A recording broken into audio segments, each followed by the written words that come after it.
Drama मेरी जिंदगी है तो की कहानी इस वक्त जिस नहज पर पहुंच चुकी है, वहां आयरा और कामयार की मोहब्बत का सख्त इम्तिहान शुरू हो चुका है। फारिया और कामयार की मां ने मिलकर जो तलाक की साजिश तैयार की है, वो दरअसल उनकी आखिरी कोशिश है कि किसी तरह इस रिश्ते की बुनियादें हिला दी जाएं। पेपर्स थमाना महज एक कागज का टुकड़ा नहीं, बल्कि आयरा के सब्र का पैमाना लबरेज करने की चाल है। मगर आयरा जिस तरह कामयार को सुधारने की कोशिश कर रही है, इससे लगता है कि वो इतनी आसानी से हार नहीं मानेगी।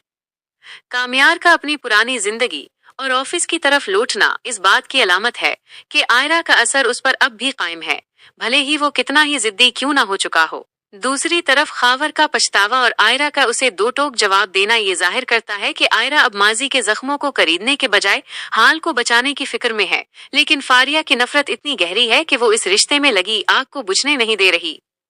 सबसे दिलचस्प पहलू सास का रवैया है, जो अपने बेटे की जिंदगी बर्बाद होते देखकर भी अपने स्टेट्स और दोस्तों की महफिलों को तरजीह दे रही है। आयरा और कामयार के दरमियान जो गुफ्तगू कमरे में हुई, इससे साफ जाहिर है कि दोनों के दिलों में एक दूसरे के लिए जगह मौजूद है, मगर गलत फहमियां और बैरूनी साजिशें उन्हें करीब नहीं आने दे रहीं।